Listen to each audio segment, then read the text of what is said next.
प्रणाम। मैं आपका अपना विशु राय हाजिर हूँ जुर्म की दुनिया की एक और नई कहानी के साथ। साथियों, आज मैं जिस घटना पर बात करने वाला हूँ, जो कहानी आपको सुनाने वाला हूँ, वो बड़ी ही खौफनाक है। आजकल हमारे समाज में ऐसी ऐसी वारदात को अंजाम दिया जा रहा है, ऐसी ऐसी चीज़ों के लिए, ऐसी ऐसी ख्वाहिशों के लिए, जिस पर यकीन करना बड़ा ही मुश्किल होता है। साथियों, नवरात्रि का महीना चल रहा था। इस नवरात्रि के महीने में मैंने दो न्यूज़ भी कवर की।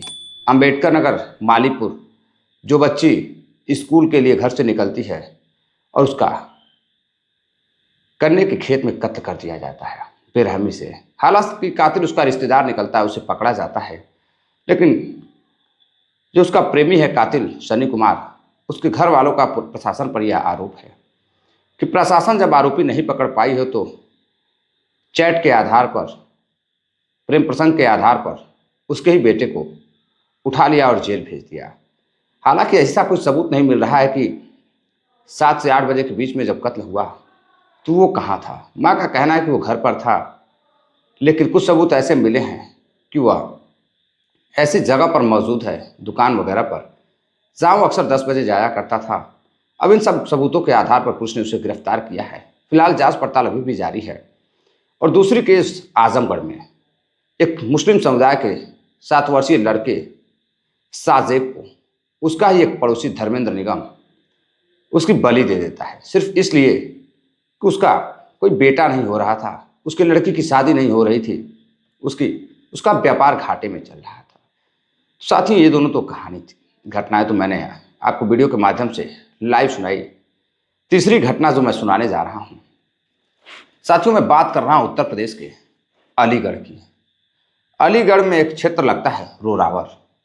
रोरावर में 26 सितंबर को एक टीवीएस एजेंसी में काम करने वाला, टीवीएस एजेंसी शोरूम का मालिक अभिषेक अभिषेक अपना शोरूम बंद कर जैसे ही शोरूम से कुछ दूरी पर जाता है तो एक बस स्टैंड आता है।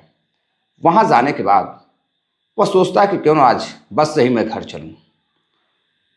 वह बस पर जैसे ही सवार होता है, वैसे ही 2 टू व्हीलर से कुछ बदमाश आते हैं, उसके ऊपर फायरिंग करते हैं, गोलियां चलाते हैं और फिर वहां से फरार हो जाते हैं।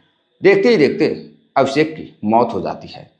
जो यात्री बस में बैठे हुए थे वह दहशत में हो जाते हैं, उनके अंदर दहशत फैल जाती है, गोलियां चलती हैं, इससे वो डर जाते हैं। जाकर देखते हैं तो नीचे एक व्यक्ति गिरा रहता है। फौरन ही पुलिस को फ़ोन किया जाता है।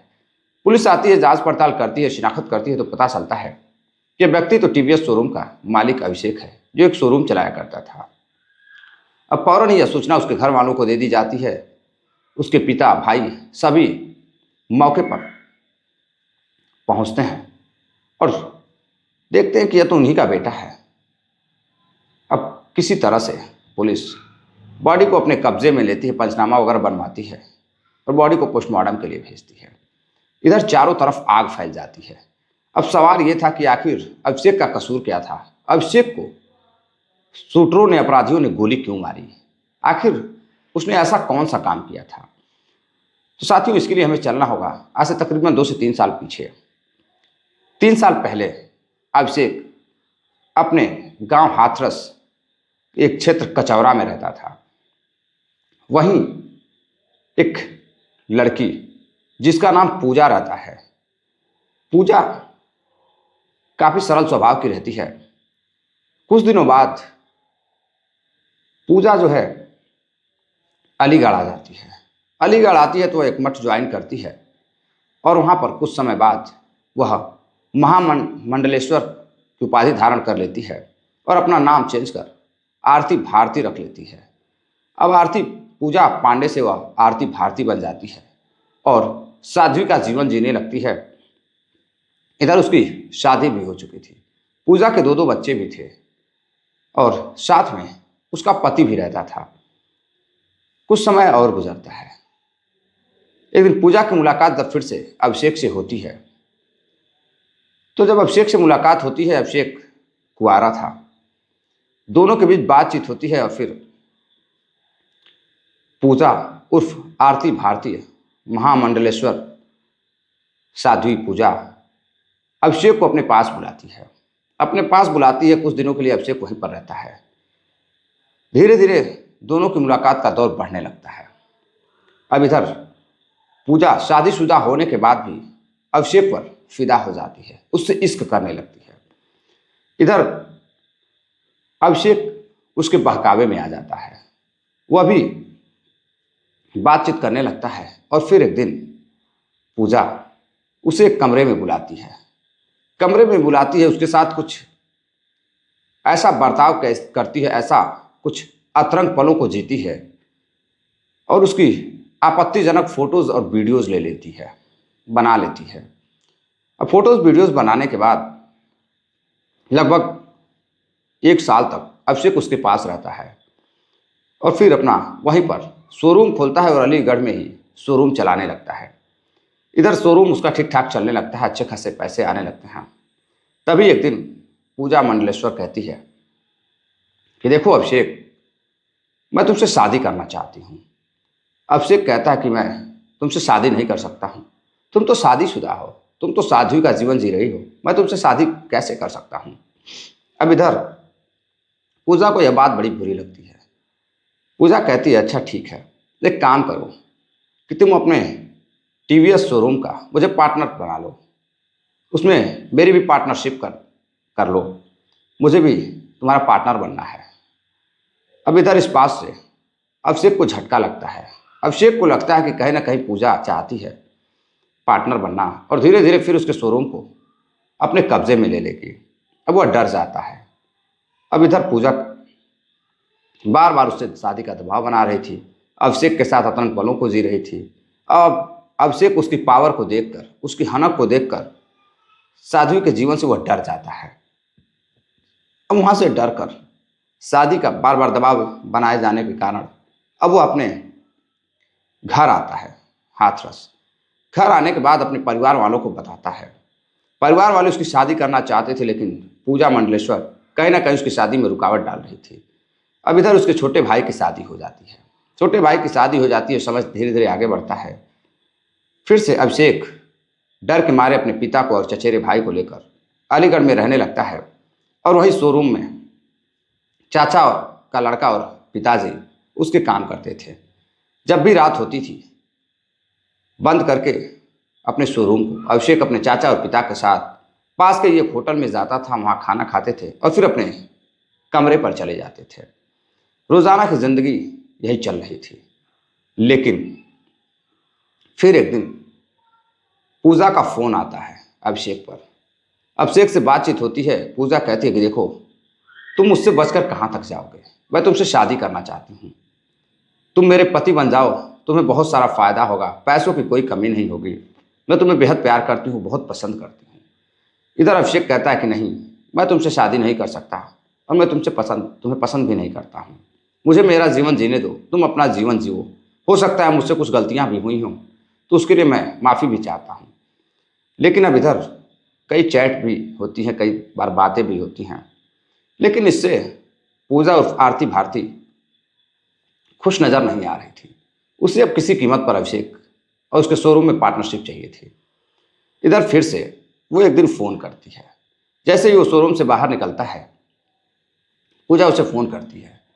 अभिषेक फ़ोन रिसीव करता है तो पता चलता है कि अननोन नंबर से कॉल आई थी, वो पहचान नहीं पाता है। और जैसे ही फ़ोन रिसीव करता है, सामने से पूजा बोलती है कि देखो मुझसे तुम बच नहीं सकते हो, मेरी पावर मेरी हनक तुम नहीं जानते हो कहाँ तक है। एक काम करो, तुम मुझसे शादी कर ही लो, इसी में तुम्हारी भलाई है। नहीं तो मेरे पास तुम्हारी कुछ फ़ोटोज़ वीडियोज़ है, मैं उसे सोशल मीडिया पर डाल दूँगी, मैं तुम्हारे परिवार वालों को शेयर कर दूँगी, प्रशासन में दे दूँगी, तुम्हें जेल भी हो जाएगी। अब इधर अभिषेक कहता है कि नहीं, मैं शादी नहीं कर सकता हूँ, वो फ़ोटोज़ वीडियोज़ डिलीट कर दो, बदले में जो चाहिए बताओ। पूजा मंडलेश्वर कहती है कि मुझे 5 लाख रुपए चाहिए, तभी मैं फ़ोटोज़ डिलीट करूँगी, वरना मैं तुम्हारे वीडियो को अपलोड कर दूँगी, सोशल मीडिया पर अपलोड कर दूँगी, वायरल कर दूँगी। अब इधर वो डर जाता है कि उसकी काफ़ी बदनामी होगी, अब तो गलती हो ही चुकी है। अभिषेक अब 5 लाख की व्यवस्था करता है और पूजा मंडलेश्वर को भेज देता है। यह बात वो अपने परिवार वालों को भी बताता है। परिवार वाले बेहद डरे हुए थे। उन्हें समझ में नहीं आ रहा था कि वो प्रशासन के पास जाए या ना जाए। पूजा काफ़ी पहुंच वाली थी। भगवा भेष में साध्वी रूपी धारण कर वह साध्वी जीवन जी रही थी। दो दो बच्चे भी थे, पति भी था। इधर परिवार वाले डर जाते हैं कि आखिर उनका क्या होगा। अब इधर पिता अपने बेटे को बहुत समझाता है। 5 लाख रुपए साध्वी को दे दिया जाता है। कुछ दिन और गुजरता है। अभिषेक चैन की जिंदगी जी रहा था। उसे लगता है कि बस इतने से काम बन जाएगा। लेकिन फिर पूजा उसे फ़ोन कर कहती है कि देखो, तुम्हारी फ़ोटोज़ वीडियोज़ मेरे पास है, तुम मुझसे शादी कर लो, इसी में तुम्हारी भलाई है। मैं तुम्हें बेहद पसंद करती हूँ, मैं तुम्हारे बगैर नहीं रह सकती हूँ। अब अभिषेक परेशान हो जाता है। अभिषेक कहता है कुछ भी हो जाए, मेरी जान भी चली जाएगी, लेकिन मैं तुमसे शादी नहीं कर सकता हूँ। इधर पूजा कहती है कि देखो, तुम्हारा जो जीवन है वो मात्र 180 रुपए का है। तुम्हारी जीवन की कीमत मात्र 180 रुपए की है। यानी कि वह कहीं ना कहीं मारने की बात कर रही थी, गोलियों की बात कर रही थी। 180 रुपए की गोलियों में तुम्हारा जीवन खत्म हो जाएगा। इधर अभिषेक कहता है तुम्हें जो करना है कर लो। अब इधर कुछ समय और गुजरता है। पूजा का जो घर रहता है, उस घर का काम चल रहा था, वेल्डिंग का काम चल रहा था। उसका पति भी घर पर था। पूजा अपने पति से कहती है कि देखो, मुझे एक लड़का बेहद परेशान कर रहा है जिसका नाम अभिषेक है। अभिषेक मुझे काफ़ी ब्लैकमेल करता है, उसका काम तमाम करना होगा। एक काम करो, तुम किसी को तैयार करो, पैसे मैं दूंगी। अब इधर अभिषेक अपनी पत्नी की बात मान लेता है और फिर जो साधु रहती है उसका पति अभिषेक के कत्ल करने की बात को स्वीकार कर लेता है और फिर अपने ही घर में एक मजदूर जो वेल्डर का काम करता था, जिसका नाम फजल रहता है। फजल आए दिन उसके घर में वेल्डिंग का काम कर रहा था। अभी घर का काम चल रहा था। एक दिन उसकी हरकतों को देखकर पूजा मंडलेश्वर उस पूजा जो बदला हुआ उसका नाम रहता है साध्वी बनने के बाद आरती भारती, तो उसका पति फजल से कहता है कि देखो, इन छोटे मोटे काम से तुम्हें कुछ मिलने वाला नहीं है। मैं तुम्हें ढेर सारा पैसा दूंगा, एक काम करो, तुम्हें एक कत्ल करना है, क्या तुम करोगे? फजल कहता है कि साहब, मेरा एक दोस्त है, मैं उससे बात करता हूँ, हो सकता है कि वो कत्ल करने के लिए तैयार हो जाए। अब इधर फजल अपने दोस्त से बातचीत करता है। उसका दोस्त कहता है कि मुझे कम से कम 3 लाख रुपए चाहिए, तभी मैं कत्ल को अंजाम दूंगा, घटना को अंजाम दूंगा। इधर पूजा का पति पूजा को फोन कर बताता है काम हो चुका है, 3 लाख रुपए लगेंगे। 1 लाख एडवांस देना है, 2 लाख काम के बाद देना है। इधर 1 लाख एडवांस दे दिया जाता है। इधर जो दोनों शूटर रहते हैं, फजल अपने दोस्त के साथ मिलकर गोलियां खरीदता है, बंदूक खरीदता है और उसके बाद 1 लाख एडवांस तो मिल ही चुके थे। अब अभिषेक की रेकी करता है कि वो कब कहाँ जाता है, कहाँ खाना खाता है और कितने बजे घर के लिए जाता है। अब समय आ चुका था 26 सितंबर को अभिषेक अपने पिता और चाचा को कहता है कि आप जाकर होटल में खाना खा लीजिए, मेरा मन नहीं है, मैं आज बस से घर चला जाता हूँ। रोज़ाना वह अपने पिताजी और चाचा के साथ गाड़ियों से घर जाता था। अब वो पैदल ही घर निकल रहा था।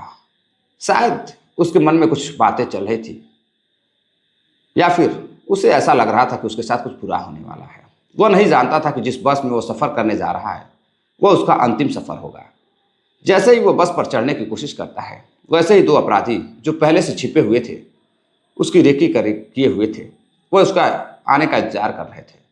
बस की तरफ जैसे ही वह बढ़ता है गेट की तरफ, फजल और उसका दोस्त दोनों मिलकर फौरन ही पिस्टल निकालते हैं, रिवॉल्वर निकालते हैं और तड़ातड़ गोलियां चलाने लगते हैं। मौके पर ही उसकी गिरकर मौत हो जाती है और फिर दोनों वहां से फरार हो जाते हैं। अब गोली चलने की आवाज़ जब बस के यात्रियों को पता चलती है, आसपास के लोगों को पता चलती है, तो हंगामा हो जाता है, भगदड़ मच जाती है। लोग इधर उधर भागने लगते हैं, भाई क्या हो गया, कौन सा, किसने गोली चलाई? अंत में जाकर देखते हैं तो एक व्यक्ति मरा हुआ था। पुलिस आती है, जांच पड़ताल होती है। तब सबके मन में यह सवाल था कि आखिर शोरूम मालिक व्यापारी की हत्या किसने की है, क्यों किया गया है? अब पुलिस जांच पड़ताल शुरू करती है, परिवार वालों से पूछताछ करती है, तो परिवार वाले कहते हैं कि मुझे पूरा शक नहीं, यकीन है कि पूजा जो मंडलेश्वर साध्वी है, आरती भारती, उसी ने इस घटना को अंजाम दिलाया है। पहले भी उसने कई बार धमकी दी है, आपत्तिजनक फोटोज वीडियोज दिखाकर 5 लाख रुपए भी लिए हैं और भी पैसों की मांग कर रही थी। अब फौरन ही पुलिस मौका वारदात पर पहुंचती है और वहां से बॉडी को पोस्टमार्टम के लिए भेज देती है। पोस्टमार्टम होता है तो कई गोलियां लगी हुई थी, काफ़ी जख्म लगे हुए थे।